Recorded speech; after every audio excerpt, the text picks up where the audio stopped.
So highest 53 last year? Yes, 53 lakhs plus. per annum.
Back to this director series, and today I've got some special guest on the podcast. A man who does not need any introduction, to be very honest. But yes, Altekar sir from SIBM That's Pune. scary. If you're saying I don't need any Or for all introduction, good that's reason. very scary. So we are very famous, by the way. So Altekar sir from SIBM Pune, who's a director, and sir, under your leadership from last 2 years, SIBM Pune has been doing fantastically good. I think it's a teamwork. It's not just one person. Perfect. So I would prefer to give credit to my team. Thank you. Thanks for that. So highest 53 last year?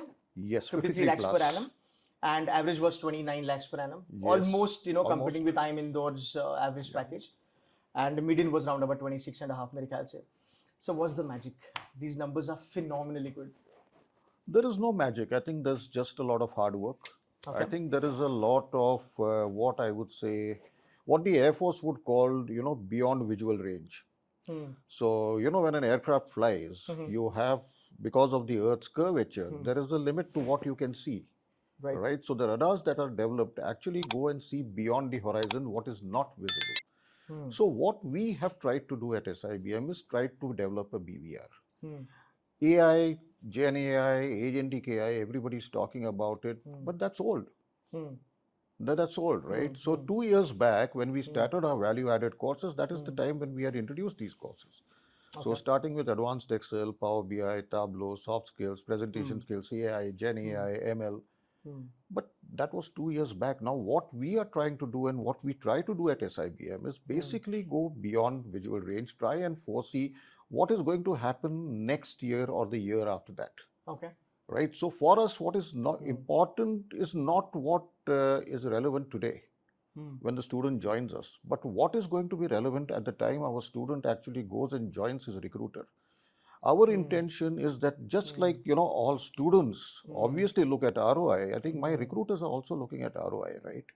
They don't want somebody to take him, train him or her for 6 months, a year, and then the person becomes productive. I want my students to be productive from day one. And that is where I think SIBM is trying to do a little bit of work. And I think it's helping. Yeah. Perfect. So now the bar has raised. A lot of students with good profiles, top-notch tier 1 UG institutions like IITs, NITs, Ramjas, Symbiosis, they are joining SIBM Pune.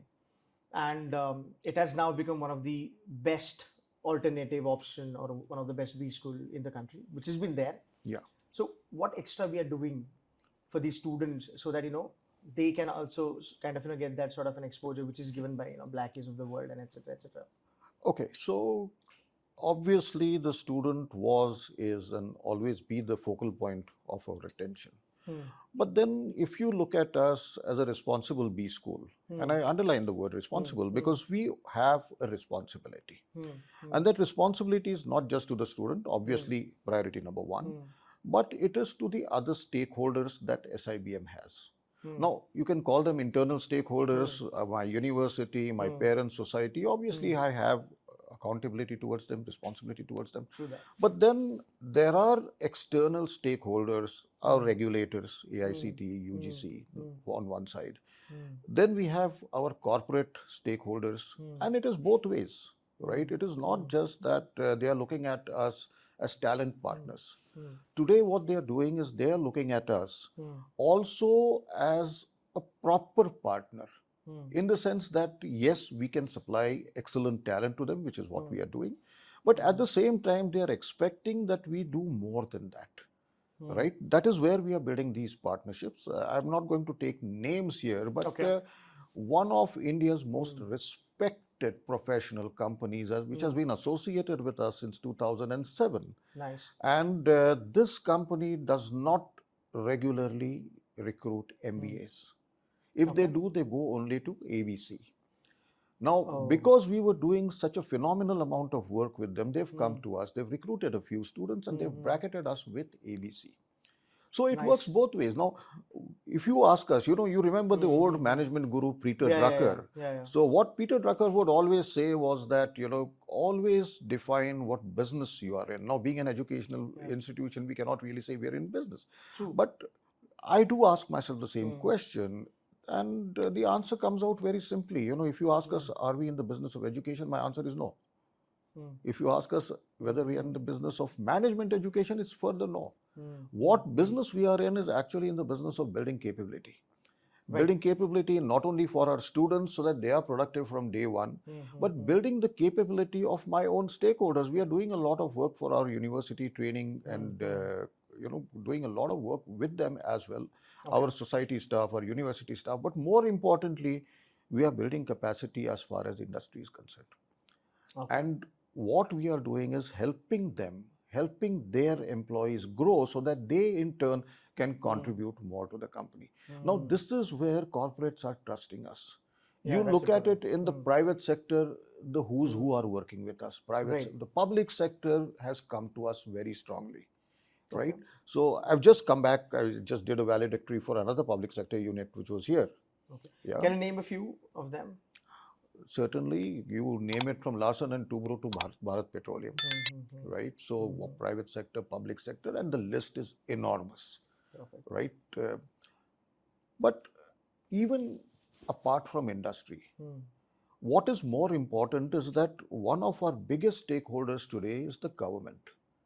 Right? And the kind of work that we are doing for the government is actually humongous. Now, there are only two private sector institutions which are impaneled by the Department of Personnel and Technology, Personnel and Training, Government of India. SIBM is one of them. A couple of weeks back, we finished a wonderful batch for civil servants. Secretary level officers of the Government of India came to SIBM for an in-service training program. And it went off so phenomenally well that we've got a government from a state in the north of India, which has now invited us to come and train their staff, right? So training government staff, we are involved with Yashoda here. We are training UPSC cadre, we are training MPSC cadre. So what work was done or is being done by Labasna in Mussoorie, part of that work is being done by SIBM here in Pune. So we are involved with them also. We are involved with the Ministry of Corporate Affairs. We are involved with the National Foundation for Corporate Governance. We are doing research into the Prime Minister's internship scheme as to why it has not really taken off the way it should have. We've submitted part 1 of the report. And let me tell you, there are only 4 schools which are actually doing this kind of research. So one is IIM Bangalore, the other is the Delhi School of Economics, third is the Indian Institute of Corporate Affairs, and the fourth is SIBM. So we are doing this research. Part A has been submitted to the ministry and it has gone to the PMO. We are working on part 2 right now and we are looking at making this very, very robust. Right? So our little contribution as far as nation building is concerned, that is one thing. One thing that we are definitely doing and doing, I would say with a matter of pride, is collaborating with the Indian Air Force. Right? So we are now officially part of Project Akash Deep, which is run by the Indian Air Force, which is again to enable serving officers to become ready for civilian life after they pass out. So there are 2 major programs that we are running for them. One is for a senior cadre and one is for a little junior cadre. So there are 2 major programs, both full-time, which will be run by us for them. We had the AOP of the Indian Air Force who came down here to sign that MOU. And I'm really happy about one thing that we discussed and which was immediately approved by our management was that it is not just serving officers of the Indian Air Force who will be eligible for this program, but we have specifically made a mention that for all those officers or airmen who lost their lives in combat in the service of their country, their spouses would be eligible to be part of this program. And this is a special concession that we have done. Even the fees we have kept very, very reasonable as compared to our normal fees. It will be a hybrid program for XYZ reasons I don't want to get into. The Air Force may not want me to talk about it. But yes, I think this is one of the biggest things that we'll be doing going forward. One more thing that I would like to mention is that we are launching one of the most unique programs in India, which is a global program in enterprise risk management. And that is in collaboration with the Institute of Risk Management in the UK. Nice. Yes, so this is a full-time one-year program, and we'll be launching that also in the month of Jan.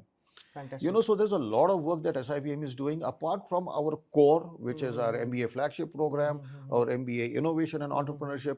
And trust me, that program is doing phenomenally well. I mean, the core has always done well. I mean, there's no need to talk about it at all. But innovation and entrepreneurship has done phenomenally well. You know, we run our own version of Shark Tank. Yeah, we call it the grand pitch. And you know, the kind of prize money that, not prize money, sorry, the amount of funding that has been received by all those people who participated in it. And this time, what was very satisfying that there were 4 entities from Symbiosis which got that funding out of 8. Oh, the startup. This was amazing. Yes. So this year we managed to garner about 26 plus crores. In funding. So that's jump of close to 20% from last year? No, last year it was about 25. Sorry, it was 22.5. It's gone up a little more now. But it's going great guns as of now. So, sir, all these collaborations with government or private entities, I'm very sure kahin na kahin to this is going to help the students of MBA program. Of course. Let me talk about another partnership that we are in. Now, we have an MOU with CII. SIBM specifically, not SIU. I'm talking about SIBM. We have an MOU with CII. We are part of the Western region for HR. We are part of the total, what we used to call TCM, which was total cost management earlier, but now we call it total competitiveness management. I'm part of the national committee of CII for this. And this is where it works both ways. We are implementing TCM 3.0 from the month of August or September in the coming year, where our students and our faculty members will be deeply involved in it. Right? So not only do we get to do a lot of research into live industry problems, we get to implement TCM 3.0, where faculty will go at assessors with students assisting them, which gives them an absolute top-class exposure to industry. What and where it also helps us is get access to 180 members of CII. That's huge. Which are the best companies, right? So it works both ways. You know, I think this is a perfect example of industry-academia collaboration, where we are doing something for them, and yes, it is paying back for our students. Fantastic. So, sir, you know, looking at these things, you know, when we were talking about this collaboration, something came in my mind. From last couple of years, I have seen a lot of students who were not able to get into, you know, IIMs A, B, C, K L I, etc., etc. They are now started trusting the brand SIBM Pune, and they are now joining in here for sales and marketing. I have interviewed myself, you know, so many students on the campus. They did fantastically great in CAT. They did good in SNAP also, and they chose SIBM Pune. So my question to you would be, are you guys competing with them, or you guys are beating them, or it's something different? Because the bar is raised now.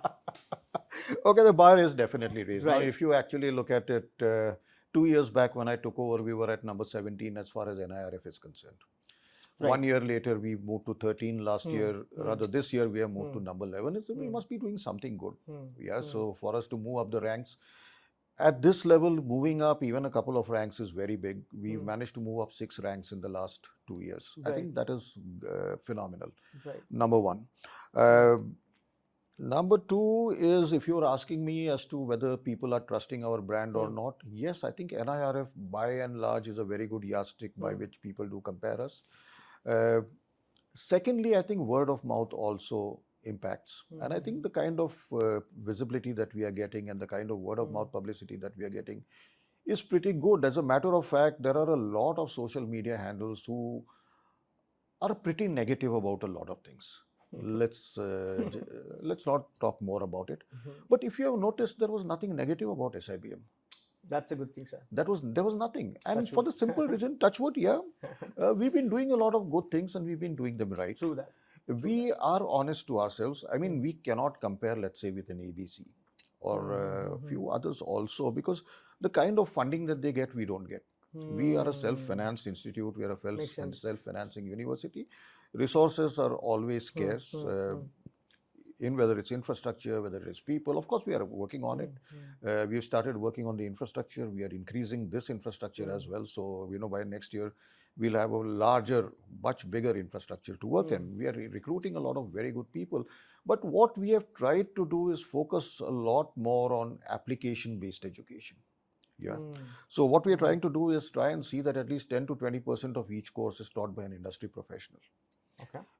Fair enough. Where, our faculty will go and teach the conceptual part of it. But what is more important as far as industry is concerned, and this I think is very critical, is that students should know where to apply that knowledge.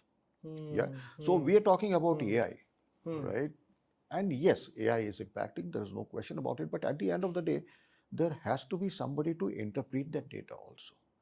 There has to be somebody who will know that, okay, these are the conclusions, these are the options, these are the alternatives that have been thrown up to me. How do I utilize them? Which one do I utilize? Right. That training can be got here. That is one training where, we get a lot of alums who come and talk to our students. And I think that is also very critical. Who are reinforcing with them as to what is actually going on in the market, right? Okay. And for me, it is very important to be relevant to the market. You cannot remain in isolation to the market. Absolutely. And it is very simple. The market is not going to come to you. You have to go to the market. And that is what we've been trying. And I think this is something that is impacting people. They're understanding and accepting the fact that here is an institute which has come out of where it was and is rising steadily up the ranks. Change is visible, sir. Absolutely. I mean, a lot of students with great profiles are now trusting SIBM Pune. So this, something reminds me, again, a question, I think we had a chat about this last time wherein you said that we want to build more, owners of the business. Not the managers. Owner managers. Right. Yes. And I found, and I really find it nice and pretty cool because that's what is missing in the corporate these days. A lot of people believe that, MBA karke we will become good managers. But I think corporate is looking at somebody who can take the ownership and then handle it. Exactly. And I have seen this, culture, or I've seen this kind of, system in the top-notch institutions. How this is getting implemented in SIBM Pune, sir? See, SIBM Pune, since the last few decades, almost since the very beginning, we've always had a very good student-driven culture. Right. Absolutely. And this is where we give responsibilities to our students. Of course, there's a pretty rigorous process that they go through, getting into the interim teams, then the junior teams, then to the senior teams. But there is a very good hand-holding process. And there is a very rigorous process that they go through first and foremost to get selected.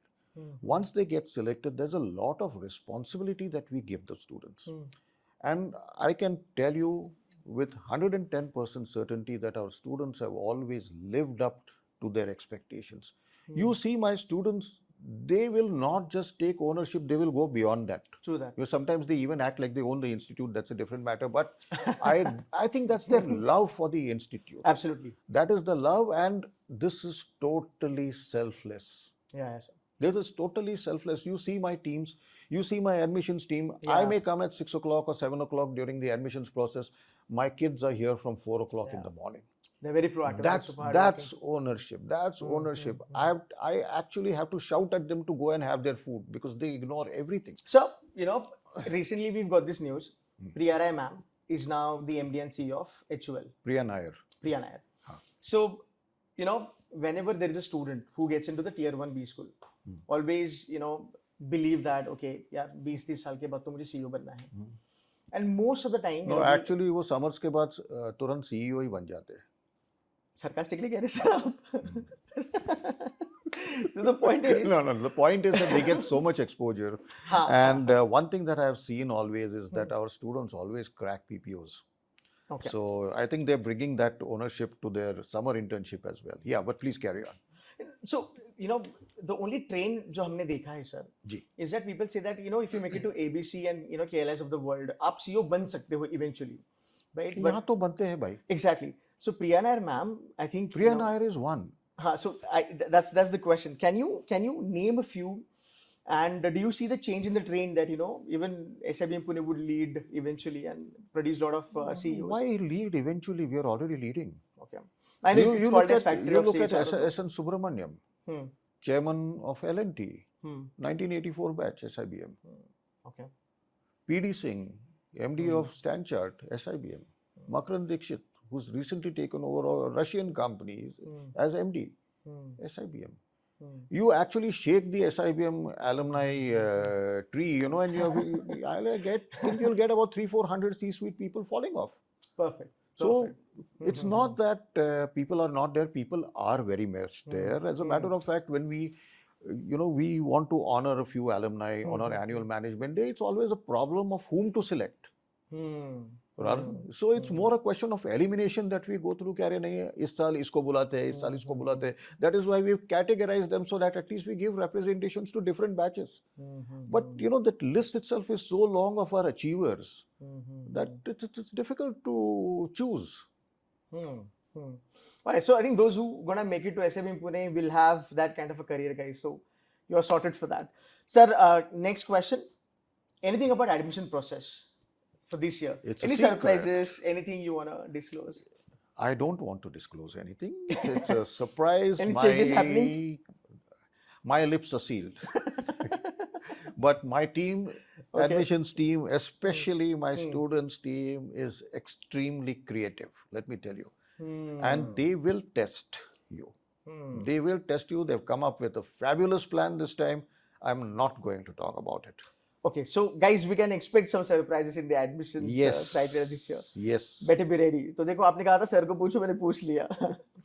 So last but not the least, I have heard this on the campus from a lot of students. Yeah. That SIBM Pune, is really careful or looks into mental health of student. Yes. You've got this open door policy, which are like at your level, when you lead tier 1 B school, there are very few directors who would do that. And also, I really want to appreciate that, this is my third year of having these videos with you. Every year we do these videos and sir, talk to audience via my channel. Even that thing is, not everybody would do at this level. So I really appreciate you on that front. But would love to understand what is this mental health thing, how you guys are, managing this, and what is this open door policy for them? See, open door policy in the sense that students always have priority when they want to meet me. Okay, so for me, the biggest VVIP for me is my student. And it is my responsibility to ensure that for the 1.5-2 years that they are here with us, they get open access to me at all times. That is number one. Number two is that, yes, since COVID, we have seen the mental health of students getting impacted. It's a fact. So what was earlier, we used to keep talking about VUCA, and VUCA has become the new normal because you never know what's going to happen tomorrow. But the operative word I think now is Bani. Yeah. So if you look at the psyche of the students today, now they've become brittle. The world itself has become very, non-linear. It's inconsistent. Right. So you're not really expecting to know what is going to happen next. And in a situation like this, and yes, you also have to accept the fact that students have invested a lot in joining this program. And it's not just academic, they've invested 2 years of their life, right? And this anxiety definitely plays out, especially during the placement process, when you see your batchmates getting placed and for XYZ reasons, you're not selected in the first two. Eventually, you all get placed. That's not an issue. But yes, that fear keeps gnawing at your mind. There are other stresses that students will go through. There are quite a few students who are probably staying away from home for the first time. That also plays on your mind. You know, you are Papa ka ladla or Papa ki pari or whatever it is, and you know, you're used to having everything your own way, and suddenly you find that you have to share a room. That itself is a cultural shock for people, right? Sharing is something that is different. Symbiosis has a policy where we try to see that no two students from one state are in the same room. Leave alone city. Yeah, so that's part of our chancellor's dream, so that students get to know how to live with others, how to cohabit, how to adjust. Because once you start your professional life, you know, you are never going to be able to decide whom you are going to work with. So you might as well start now, right? But that comes at a cost. That comes at a mental cost. And yes, we are seeing this. There are stresses. There is always the fear of uncertainty. Will I get a job later on, because that's what I've come for? If you are in the IIM program, you know, how will my startup work? Will I get funding? Will it succeed? Will I waste somebody's money, my parents' money, or some VC's money? So those anxieties are very much there. What Symbiosis has done is that we have a center for emotional wellness, which is here on campus. We have emotional counselors. We have our student ambassadors, mental health ambassadors in every institute. And we try and give as much support to our students as possible. Now see, my point is very simple. If we are not well, we go and see a doctor, right? And I don't think there should be any stigma or any shame in approaching a counselor, because this is absolutely normal. Getting stress is normal. I don't think people need to worry too much about it or give any kind of importance. You're not well, go see a doctor, get well, right? I think we need to accept it. We need to take it in our stride. And yes, I can tell you one thing, that the institute will be with the students all the way. Fantastic. That is for sure. Nice. So guys, you are in safe hands. Don't worry about that. And you know, if at all you are a parent and watching this video, trust me, you are genuinely in safe hands. You know, sir will take care of that. Sir, my last question for the day. I asked you this 3 years back, and I'm going to ask you this for my audience, my students. There are a lot of people that are gunning for SNAP, and they want to get into SIBM Pune. First choice, and want to get 99 percentile. What to expect in SNAP this year? What do I expect in what? In SNAP? What to expect in SNAP this year? How do you think that, you know, they should be preparing? They should be preparing for a tougher one, the mild one? We'll find out on the 6th of December. Very difficult to get information out of sir. But sir, again, apart from, you know, it's an easy exam, which is not. It is Anything not actually. It is not, because 60 questions in 1 hour is not really easy. Yeah. Okay. I just like to tell them that approach it with a peaceful mind. Okay. We are the only people who are giving you 3 attempts. Yeah. Right? So don't worry. Everybody has an off day, but you can always make up for it. And we don't take an average of 3, we take the best of 3. Yeah. So give it your best shot. Don't get too flustered about it. Sleep well the previous night if you can. That's important. Cool, sir. Thank you so very much for giving some time. Absolute pleasure. Means a lot, sir. We do this every year. It's an absolute pleasure. Guys, thank you so much for watching this video. Make sure that you hit like and share this video with your friends. Thank you, sir. Thank you so much.